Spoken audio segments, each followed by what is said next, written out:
Leadership is definitely one of the most challenging dimension of entrepreneurship that I hear from my clients. How do I mobilize the team? How do I communicate with this person on my team? How do I do a performance review for my assistant? How do we communicate?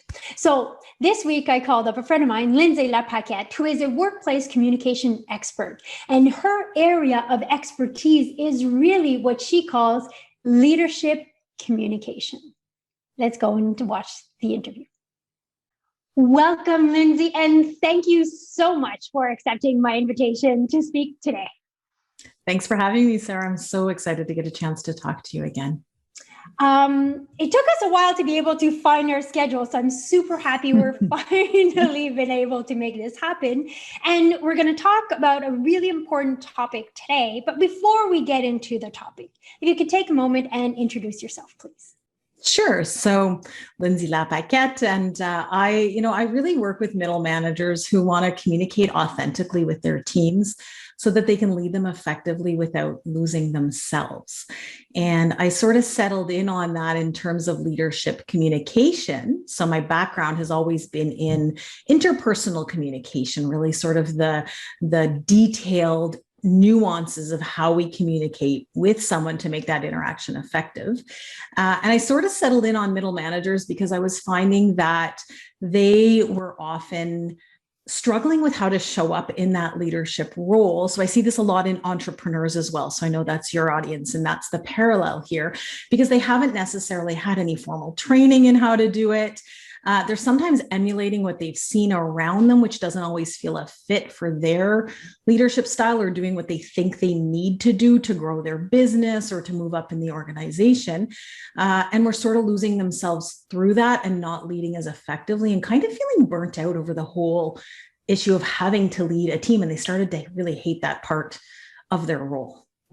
So much. And I love that last sentence that you say, they're starting to hate that part of their role. And that is a reality that I see on a regular basis, that it's like managing a team is hard, Sara, because many of the entrepreneurs that are going to be watching us today are entrepreneurs who became entrepreneurs because they have an expertise. And that's how they're in finance, they're in tax advice, they're giving guidance to clients. And that's how they became entrepreneurs, is to help clients. And many of them, they're like, I didn't get into for the whole management team thing, Yeah. So it's one of the biggest challenge that I hear from entrepreneurs. Yeah. So first, and I know I'm going to take you in different places today, and we're going to flow. All good. Flow, and I love it. But what do you see are the biggest mistakes that people do in their leadership and in their leadership communication? Mm-hmm. I'd say one of the biggest things I see, like I said before, is people really just trying to emulate what they see around them. So I would say that the clients I work, there's a lot of parallels between what you've described and the clients I tend to work with, in that the people I'm working with have often been promoted because of their technical expertise. They're really good at that. They were drawn to their professions, perhaps because there wasn't a huge side of human interactions necessary, or that didn't have to be your top skill. And then they find themselves in a position where that becomes a skill they need to really use. And they're not really sure how to go about interacting effectively or communicating effectively with their teams. And so they're looking at the models around them, right? Of, well, what are other people doing, and how do I communicate effectively? But often those models are, what I find is there's a lot of leading sort of through authority, right? So I'm in charge here, and I'm going to set clear expectations, and I'm going to communicate that clearly, and I'm going to make sure everyone understands. But then the flip side of that being the listening and the trying to understand and really connect with people. There's not as many models of that out there in our business world, I would say. And the pandemic, I think, has certainly shown us that human side of interaction is so key. But so they're emulating what they're seeing without having a model necessarily of how to lead in a way that really connects with people so you can mobilize them. And so I don't mean that there are no models of that in society. There are. I just think there's not as many of them. And so sort of not connecting with how do I lead in a way that is authentic to me, that is not necessarily through authority, or what I see sometimes is I lead through authority, or I lead through sort of harmony. Like I want to make everybody happy and I make sure everyone feels heard. And that isn't necessarily working either. So how do I kind of dig into what works for me so that, because I think that's where we're most effective, when people trust that we're being ourselves and we're being upfront and transparent. How do I figure that out? That is such a huge question, because yes, there's two models, the dictatorship, Steve Jobs kind of model. And then there's a kumbaya, let's all do this together. And it's like, where do I fit in there? Because the way that I fit in there is also the way that my team is going to fit in there, because not everyone works well with a Steve Jobs, and not everyone works well in a like Google culture where, it's like, it's freedom and, everyone kind of not does what they want, but there's more freedom in there. So how do I find my space on that spectrum?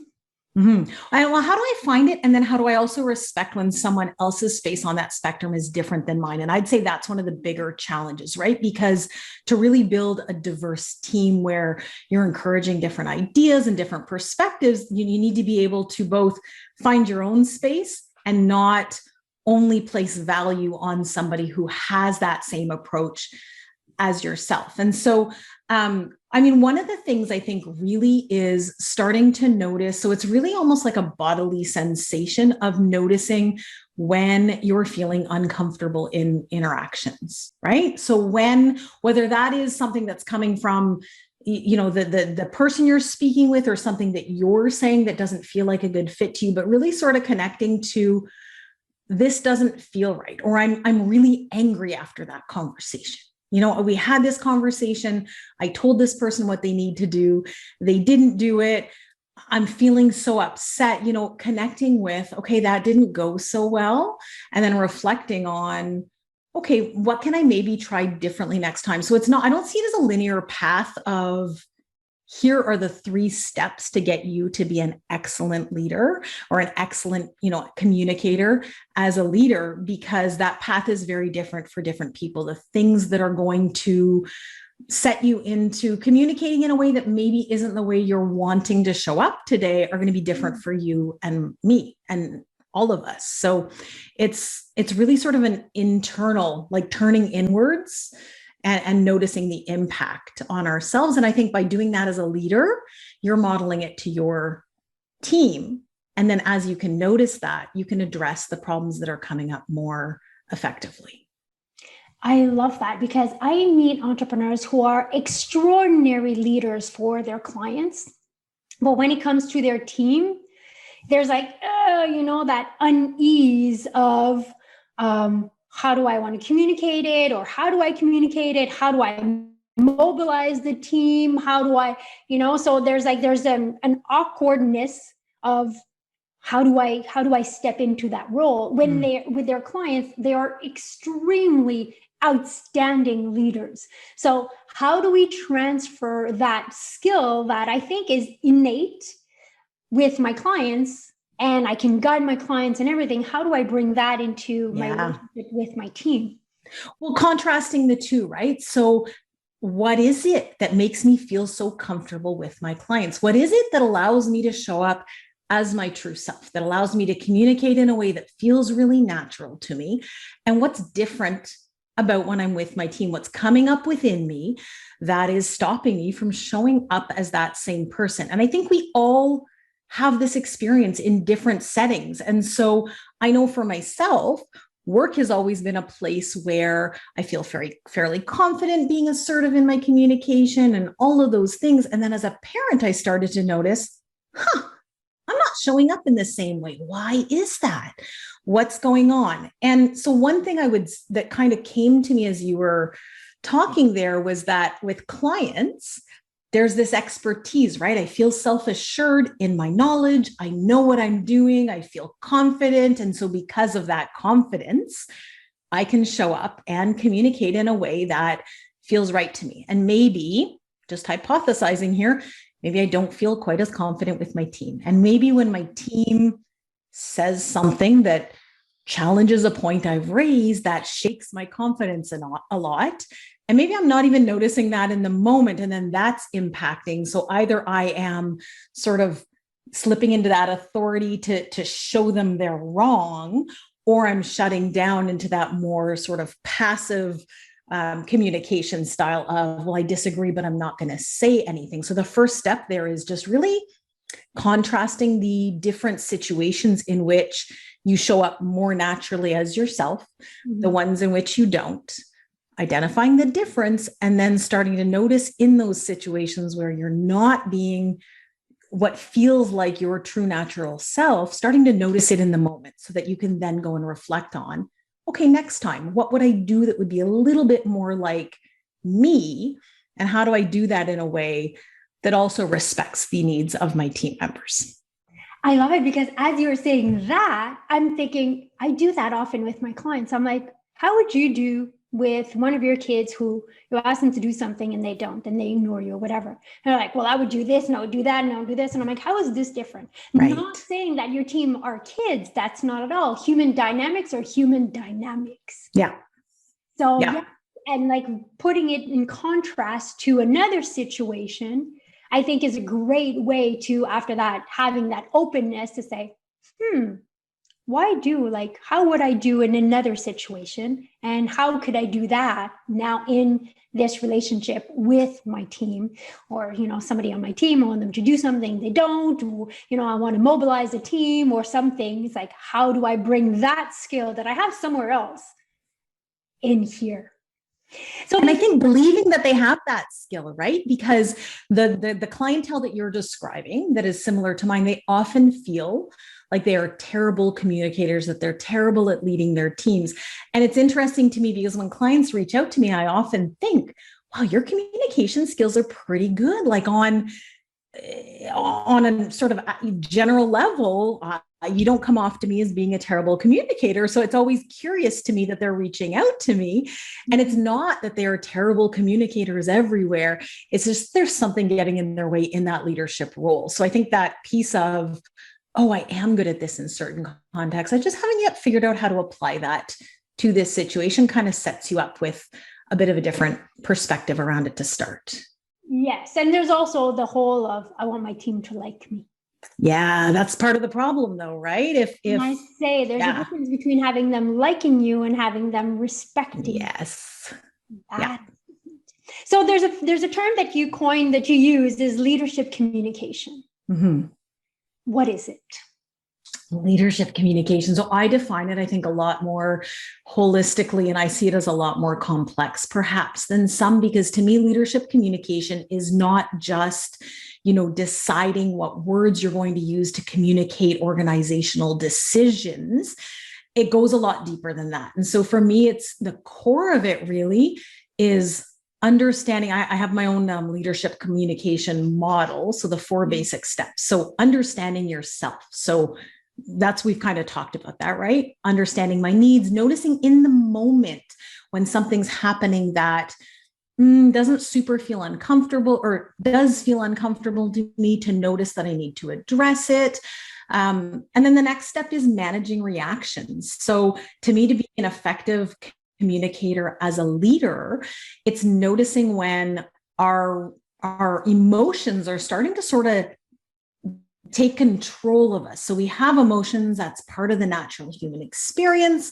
We don't want to not experience emotions, but sometimes our communication is driven by emotions that we kind of have these automatic reactions, right? So one of our team members says something that we perceive as disrespectful, and then it sets off, either you storm out of the room, or you tell them, you say something to them that kind of shuts down their voice, or there's these reactions that kind of dictate the next thing and then we leave and sort of feel guilty about how we were interacting in those situations. And so to create kind of a space or a pause between, I'm feeling really overwhelmed with these emotions right now, I'm going to step back and then come back to this conversation at a time when I can stay present in a hard conversation and work through it.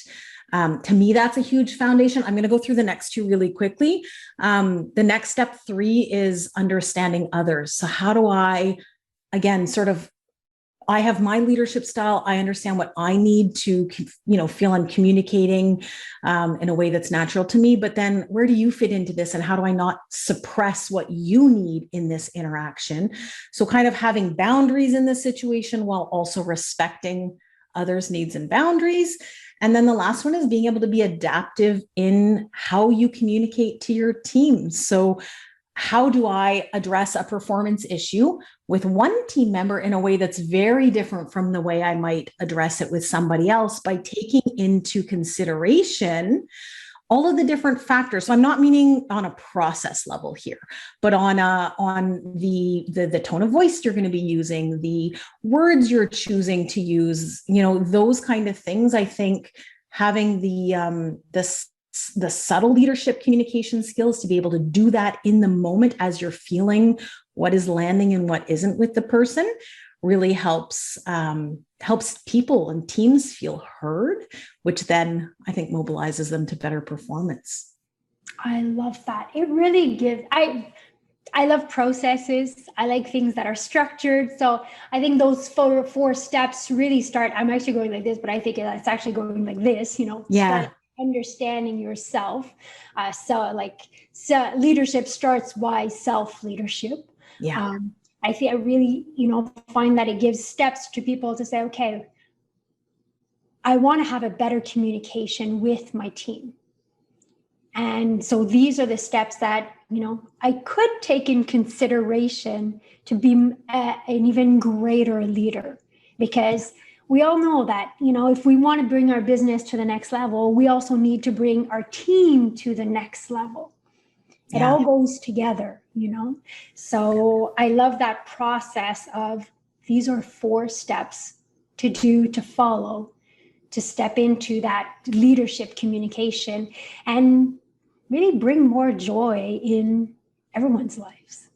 Absolutely. And I see it as sort of cyclical, right? So I don't see it necessarily as, you start at one and you graduate, and then for life that is mastered and you don't need to work on that again. And then you reach, level 4 and you're the best leadership communicator on earth, because stress impacts where we are, the type of interaction, we might be at different levels with different individuals based on the dynamics. And so it's sort of watching. So I'll give you an example from my life. We, as you know, homeschooled for the year.